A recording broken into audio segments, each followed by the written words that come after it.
Hi hi bro. ఏం జరుగుతుంది bro? కవితక్క కవితక్క మొత్తం అయోమయంలో ఉంది. కవితక్క రఘునందన్ రావేమో 2 తారీఖు నాడు పార్టీ పెడతా అంటారు. కవితక్కనేమో ఈయన మహేష్ కుమార్ గౌడ్ వాళ్ళేమేమంటారు అంటే మేము కాంగ్రెస్ లోకి వస్తాడే మేము రాణిత్తలేమని అంటారు. బీజేపీ వాళ్ళు ఏమంటారు మా పార్టీలోకి వస్తా అని చెప్పి అంటారని మాట్లాడుతారు. పాపం ఎటుపోయి కవితకు ఒక ప్రజల పక్షాన మంచిగా మాట్లాడేటువంటి కార్యక్రమం తీసుకుని ప్రజల పక్షాన మంచిగా మాట్లాడదామని చెప్పేసి ప్రజల గొంతుగా వినిపిద్దామని మాట్లాడదామని కవితక్క అనుకుంటే కవితక్క గారి మీద అనేకమైనటువంటి విమర్శలు చేస్తున్నారు. ఈ పార్టీలకు వస్తుంది, ఆ పార్టీలకు పోతుంది, ఈ పార్టీ పెడుతుంది, 2 తారీఖు అనౌన్స్మెంట్, నాన్నగారు షర్మిలక్క లెక్క చేస్తుంది, పాస్ అవుతుంది, ఫెయిల్ అవుతుంది అని అన్ని మాట్లాడుతారు. ఏదేమైనప్పటికీ కూడా కవితక్క గారు అక్కడ ఏం మాట్లాడారంటే, నాన్నగారు ఈ సబ్జెక్టు మీరు మాట్లాడితే బాగుండు, మనం ప్రజల పక్షాన కొట్లాడే నాయకులము, మనం ప్రజల పక్షాన ప్రతిపక్షంలో ఉన్నాము, ప్రతిపక్షంలో ఉన్న వాళ్ళే చాలా స్ట్రాంగ్ ఉండాలి కాబట్టి ప్రతిపక్షంలో స్ట్రాంగ్ ప్రతిపక్షం ఉండాలి, మాట్లాడితే బాగుండు అని వారికి లెటర్ రాస్తే వీళ్ళందరూ అనేకమైనటువంటి విభేదాలని చెప్పి మాట్లాడుతారు.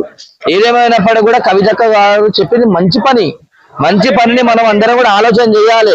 ఇప్పుడు వారు రాసినటువంటి లెటర్ ఎక్కడికో పోయింది. కవితక్క ఏ పార్టీలకు పోతుంది, కవితక్క సీఎం అవుతుంది అని చెప్పేసి అంటారు.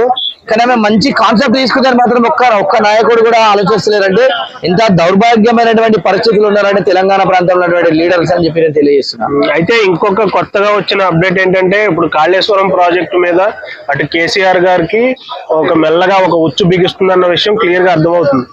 సో ఒకవేళ అరెస్ట్ అయ్యి ఛాన్స్లు ఏమన్నా ఉంటే నెక్స్ట్ ఛాన్స్ తీసుకోవడానికే ఈమె ఈ టైంలో ఈ స్టెప్ వేసింది అన్నారు. అది ఎంతవరకు కరెక్ట్? ఉచ్చు కాళేశ్వరం ప్రాజెక్టులో ఒక మాట తెలంగాణ గవర్నమెంట్ గానీ ఎవరికైనా ఒకటి చెప్తున్నా, మీకు అంత పెద్దగా కాంగ్రెస్ పార్టీకి మీకు కాళేశ్వరం ప్రాజెక్ట్ మీద ప్రేమ ఉంటే, కాళేశ్వరం ప్రాజెక్ట్ మీద అంత అభిమానం ఉంటే జాతీయ హోదా కల్పించమని చెప్పేసి మాట్లాడాలి. కాంగ్రెస్ వాళ్ళ ఎంపీలు అందరూ కూడా గుర్తుపెట్టుకోవాలి.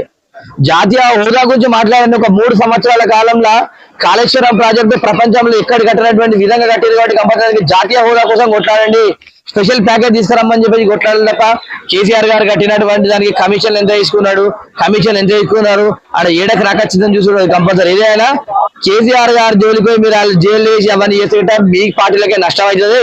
చంద్రబాబు నాయుడు పాము ఇంత పెద్ద మంచి కూర్చునే టైంలో ఆయన తీసుకుపోయి జైలు వేసి ముఖ్యమంత్రిని చేశారు. ఇప్పుడు కేసీఆర్ గారు జైలుకి పోతే మళ్ళీ ఆయన తెలంగాణ తెలుగు రాష్ట్రాల్లో ప్రజలలో సింపతి ఎక్కువ ఉంటుంది.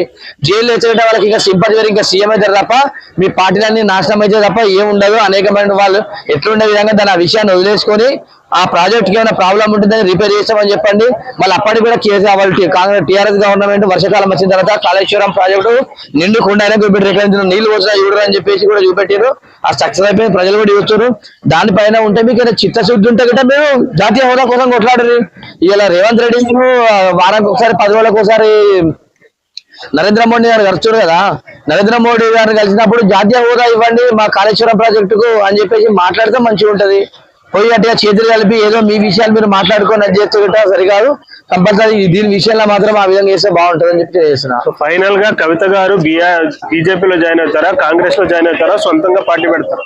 కవితక్క గారు నాకు తెలిసి నా రాజకీయ అనుభవం ప్రకారం నేను చూసుకుంటున్నా, ఈ రోజులలో ఒక పార్టీని లీడ్ చేయడం అంటే ఆషామాషి వ్యవహారం కాదు.